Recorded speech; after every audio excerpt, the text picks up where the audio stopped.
मित्रांनो, आता सकाळचे जवळपास 6 वाजत आहेत आणि आपण बघता की आपल्या रेल्वे ट्रॅकचं जे काम आहे एकदम जलदगत फास्ट चालू आहे. आणि इथं जे आहे इथे एक थोडी भिंत बांधून त्याच्यावर ते शेवटचं जे टप्प्याचं आहे मटेरियलचं काम ते चालू आहे. आणि हे जे काम आहे मित्रांनो, आम्ही सांगतो सकाळी हे 5 वाजताच काम सुरू होते. आणि वेगळ्या साईड आता इथून आम्ही मागं 4 किलोमीटर गेलो होतो चालत तर JCP त्यांचे हे वर्कर आणि ते जे लोक आहे ते जे सर्व कामं हे व्यवस्थितपणे चालू आहे. आणि त्याची जे 284 किलोमीटर रेल्वे मार्ग जो आहे, या 284 किलोमीटर रेल्वे मार्गामध्ये हे जे कंपनीने जे काम घेतलेलं आहे जवळपास आपल्या यवतमाळ ते पुसदपर्यंतचं, तर हे अतिशय शीघ्रगतीने चालू आहे. आपली जी रेल्वे आहे ती या भागातील आपल्या सर्व शेतकरी, व्यापारी आणि सर्व समाजातील घटक यांचा या रेल्वेने लवकरच निश्चितच विकास होईल. आणि आपली रेल्वे जी आपण बघता की आता हे रेल्वे स्टेशनचं काम चालू आहे दिग्रजचं, आपण तुम्ही बघत आहे ट्रक येत आहे.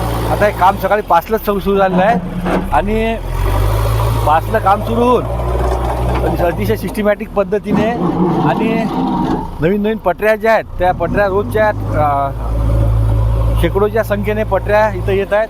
आता आपण बघता की इथं जे आहे आपला ट्रक आहे, ट्रक आणि JCP याचं काम चालू आहे. आणि याच्यामध्ये 47 रेल्वे स्टेशन आहेत मित्रांनो, वर्ध्यापासून तर नांदेडपर्यंत. ह्याच्यामध्ये मुख्यतः मेन स्टेशन जे आहे ते आहे आपलं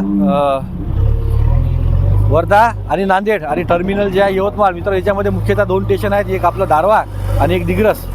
हे 2 मुख्य स्टेशन राहणार आहेत मित्रांनो. आणि बाकीचे जवळपास 47 स्टेशन जे आहेत या रोडनं राहणार आहेत या 284 किलोमीटरच्या महामार्गामध्ये.